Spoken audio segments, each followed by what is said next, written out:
Hi friends, நான் தான் உங்கள் ஆர்எஸ் ஃபேமிலி. இன்றைக்கி என்ன வீடியோனா டெலிவரி ஸ்டோரி வீடியோ தாங்க. நிறைய பேர் கேட்ட வீடியோ தாங்க. நம்ம வீடியோ பார்க்கறதுக்கு முன்னாடி நம்ம சேனலை மறக்காமல் சப்ஸ்கிரைப் பண்ணிவிட்டு வாங்க. பக்கத்தில் இருக்க பெல் ஐக்கானை டச் பண்ணிட்டு வாங்க. வீடியோக்குள்ளே வந்துச்சுங்க. இன்றைக்கி என்ன டெலிவரி ஸ்டோரி வீடியோ தாங்க உங்கள்கிட்ட நான் ஷேர் பண்ண போகிறேன். இது வரைக்கும் நான் யார்ட்டுமே டெலிவரி ஸ்டோரியே சொன்னதே கிடையாதுங்க. முதல்ல உங்கள்கிட்ட தாங்க அந்த வீடியோவை சொல்ல போகிறேன். அந்த என்னாச்சுன்னு. எனக்கு 7 மாதத்துலேயே வளைகாப்பு வச்சுட்டாங்கங்க. 7 மாதம் வளைகாப்பு வச்சு நான் அம்மா வீட்டுக்கெலாம் போகலைங்க. இங்கே தாங்க இருந்தேன். ஹஸ்பண்ட் தனியாக இருக்கிறதுனால பார்த்துக்க ஆள் இல்லாததுனால இங்கே தாங்க இருந்தேன். இவங்க கூட தான் இருந்தேன். 9 மாதம் ஆயிடுச்சுங்க. அப்புறம் 9 மாதம் ஆன பிறகு டேட் கொடுத்துட்டாங்கங்க. டேட் நவம்பர் 28 கொடுத்தாங்கங்க. ஏன்னா தம்பி பிறந்தது நவம்பர் 19 பிறந்துட்டாங்க.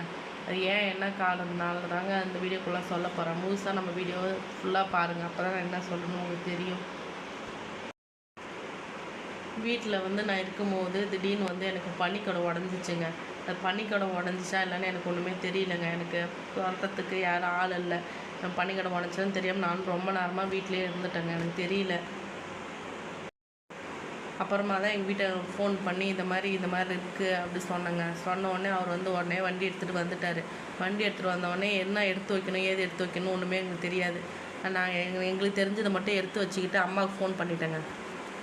அம்மாவுக்கு ஃபோன் பண்ணி அம்மாட்ட சொல்லிட்டேன். அம்மாட்ட ஃபோன் பண்ணி சொன்னோன்னே ஹஸ்பண்ட் ஃபோன் பண்ணி ஆம்புலன்ஸ் வர வச்சுட்டாங்கங்க. ஆம்புலன்ஸ் வர வச்சோடனே அம்மா அங்கேருந்து வந்துட்டாங்க. நாங்களும் ஜிஹெச்சுக்கு தாங்க எனக்கு பிரசவம் நடந்துச்சு. ஹாஸ்பிட்டலுக்கு போயிட்டோங்க. ஜிஹெச்சுக்கு போயிட்டோம். போனோடனே அவங்க டாக்டர்ஸ் எல்லாம் செக் பண்ணி பார்த்துட்டு இது குழந்த பிறந்துடும், இன்றைக்கே பிறந்துடும், நீங்கள் வெயிட் பண்ணுங்கள், நடக்காதீங்க, உட்காருங்க, பனிக்கடை வந்ததுனால நடக்கக்கூடாது, உட்காருங்க அப்படி சொல்லிட்டாங்கங்க. எனக்கு ரொம்ப பயமாக இருந்துச்சுங்க. ஏன்னா அம்மாவும் வந்துட்டாங்க. இருந்தாலும் கூட சப்போர்ட்டுக்கு ஹஸ்பண்டு உள்ளே விடலையா. எனக்கு இன்னும் ரொம்ப பயமாக இருந்துச்சு. என்ன ஆகுமோ ஏதாகுமோ என்ன சொல்லுவாங்களோ அப்படின்னு சொல்லிட்டு. அப்புறம் சென்டிமீட்டர் செக் பண்ணி பார்த்தாங்க. இன்னும் கொஞ்ச நேரம் ஆகணுமா, செக் பண்ணி பார்த்துட்டு அப்புறம் கொஞ்ச நேரம் ஆகுமா அப்படின்னு சொல்லிட்டாங்க. வெயிட் பண்ணுங்கம்மா, நடக்காதீங்க மட்டும் சொல்லிட்டாங்க. அடிக்கடி செக் பண்ணி பார்த்துட்டே தாங்க இருந்தாங்க. ஜிஹெச்சில் நல்லா தாங்க பார்த்தாங்க. எனக்கு டெலிவரிலாம் நல்லா தான் பார்த்தாங்க. கொஞ்ச நேரம் வெயிட் பண்ணியோடனே சின்னதாக எனக்கு டவுட்டாகவே இருந்துச்சுங்க. என்னென்னா குழந்த அசைவே தெரியலங்க. எனக்கு அசைவு தெரியறதுனால நான் சும்மா போய் நர்ஸை விடவே இல்லைங்க. அவங்கள உட்காரவே விடலை. நான் போய் சும்மா செக் பண்ணி பாருங்கள், எனக்கு ஸ்கேன் பண்ணி பாருங்கள், எனக்கு அசைவு தெரியல, எனக்கு செக் பண்ணி பாருங்கள் அப்படின்னு சும்மா சொல்லிகிட்டே இருந்தாங்க. எனக்கு பயமாக இருந்துச்சுங்க. ஃபஸ்ட்டு பேபி இல்லைங்க, எல்லாத்துக்குமே பயமாக தானே இருக்கும். அந்த மாதிரி செக் பண்ணுங்க சொல்லிட்டே இருந்தாங்க. அந்த நர்ஸு ரொம்ப நல்லவங்க போலங்க. எதுவுமே திட்டல, எதுவுமே சொல்லலை. அவங்க செக் பண்ணி பார்த்து நல்லாதாம்மா இருக்குது, ஏன் பயப்படாதம்மா சொல்லிகிட்டே இருந்தாங்க. இருந்தாலும் எனக்கு உள்ளுக்குள்ளே ரொம்ப பயம். ஆனால் பனிக்கூட நீரும் வெளியே போயிட்டே இருக்குது. குழந்தைக்கு மூச்சு திணறல் வந்துருமோன்னு சொல்லிட்டு எனக்கு ரொம்ப பயந்துக்கிட்டே இருந்தேன். அப்புறம் டாக்டர் செக் பண்ணி பார்த்துட்டு லேபர் வார்டுக்கு கூப்பிட்டு போயிட்டாங்கங்க. லேபர் வார்டு போன பிறகு இன்னும் கொஞ்சம் நேரம் ஆகட்டுமா, லேபர் வார்டுக்கு போயிட்டு செக் பண்ணி பார்த்து திருப்பி அனுப்பிச்சிட்டாங்க. இன்னும் கொஞ்ச நேரம் ஆகட்டுமான்னு சொல்லிட்டாங்க. வலி அவ்வளோக்கா எனக்கு இல்லைங்க. வலி இல்லாததுனால சோடா வாங்கிட்டு கொடுத்தாங்க. பாலில் சோடா மிக்ஸ் பண்ணி கொடுத்தாங்க. கொஞ்சம் கொஞ்சமாக வலி வர ஆரம்பிச்சிச்சுங்க. வலி வர ஆரம்பித்தோடனே டாக்டர் என்ன சொன்னாங்க, அவங்களுக்கு தெரியாது சோடாலாம் குடிச்சது சொன்னால் திட்டுவாங்க சொல்லி நாங்கள் சொல்லலை. வீட்டில் இருக்கவங்கள வயசானவங்களாம் என்னங்க பண்ணுவாங்க, எங்கள் பக்கத்து வீட்டுக்கு அம்மா தான் சொல்லுவாங்க. அவங்க வந்திருந்தாங்கங்க. அம்மா கூட இல்லைங்க, அவங்க தான் என் கூட இருந்தாங்க. அவங்க தான் கடைசி வரையுமே குழந்த பிறந்த வரையுமே அவங்க தாங்க என் கூட இருந்தாங்க. அப்புறம் டாக்டர் வலி இன்னும் அதிகமாக வரணும், வந்தால் தான் குழந்த பிறக்கும் அப்படி சொல்லிட்டாங்க. அதனால் சொல்லிவிட்டு அவங்க சின்னதாக ஒரு மாத்திரையில் 1/4 மாத்திரை அளவுக்கு தாங்க ஒரு மாத்திரை கொடுத்து அது நாக்கு கீழே வைக்க சொன்னாங்க. கீழே வச்ச உடனே தாங்க ரொம்ப வலி தாங்கவே முடியலங்க. வறண்டாலும் வீட்டுக்கு பிறல்றேன், நான் கத்துறேன், என்னால் முடியல, வலி தாங்க முடியாமல் கத்துறேன். டாக்டர் ஏமா அப்படி கத்துற, வலிக்கு தாம்மா அப்படிதாம்மா இருக்கும் அப்படின்னு சொல்லி அவங்க வேற பேசினாங்களா.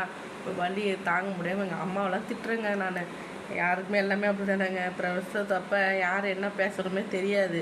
அந்த மாதிரி தாங்க எங்கள் அம்மாவெலாம் நான் திட்டுறேன். அம்மாவும் எதுவுமே பேசாமல் சிவனேன்னு உட்காந்துருக்காங்க. நான் திட்டுறேன், வலி என்ன நானாக வாங்கிக்க முடியும்னு சொல்கிறாங்க அவங்களும். எனக்கு ரொம்ப கஷ்டமாக போயிடுச்சுங்க. என்னடா இது வாழ்க்கை அப்படின்னு. அப்புறமா உள்ள லேபர் வார்டுக்கு கூப்பிட்டு போயிட்டாங்க. லேபர் வார்டுக்கு போன உடனே லேபர் வார்டு கூட்டு போயிட்டாங்க. லேபர் வார்டுக்குள்ளே கூட்டு போனோடனே இன்னும் ரெண்டும் பயமாயிடுச்சுங்க. அங்கே குழந்தை பிறந்துட்டு இருந்தது இல்லைங்க, அதெல்லாம் பார்க்க எனக்கு ரொம்ப பயமாயிடுச்சு. இன்னும் ரெண்டு கத்த ஆரம்பிச்சிட்டேன். நான் கத்த ஆரம்பிச்சோடனே டாக்டர் வந்து திட்டினாங்க, ஏன் அந்த கத்துற, அவங்க குழந்தை பெற்றவங்களாம் ஆளாக தெரியலையா அப்படி இப்படி சொல்லி கேட்குறேன். அப்புறம் கொஞ்ச நேரம் கழித்து குழந்த பிறந்துச்சுங்க எனக்கு. ஆனால் ரொம்ப நேரம் நான் வந்து ஃபஸ்ட்டு பேபிக்கு வந்து ரொம்ப நேரம்லாம் ஆகலை. டக்குன்னு போய் ஒரு 2 மணி நேரத்துலேயே எனக்கு குழந்த பிறந்துச்சுங்க. தம்பி வந்து பிறந்துட்டான்.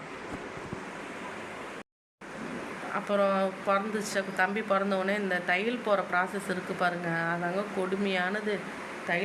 குழந்த பிறந்துச்சு சொல்லி அசதியில் நம்ம இருக்கவே முடியுங்க. தையல் போடுறாங்க பாருங்க ஜிஹெச்சில், அதை நினச்சா அதாங்க நம்மளே ரொம்ப கஷ்டமாக இருக்குது. தையல் போடும்போது தாங்க குழந்த பிறந்ததோட வலி அதிகமாக இருக்கும் ஜிஹெச்சில், அதாங்க அப்போ ரொம்ப கஷ்டமாக இருக்கும்.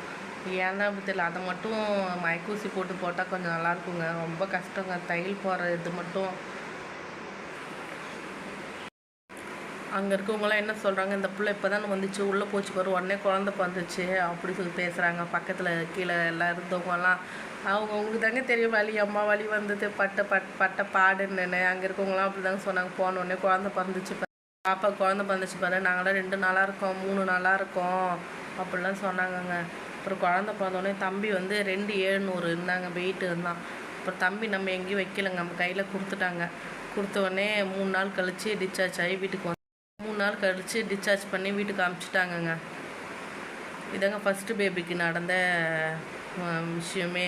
செகண்ட் பேபிக்கு தாங்க நான் பாடுபட்டேன். அதை வந்து நெக்ஸ்ட் வீடியோவில் நான் சொல்கிறேங்க. பாய்ங்க.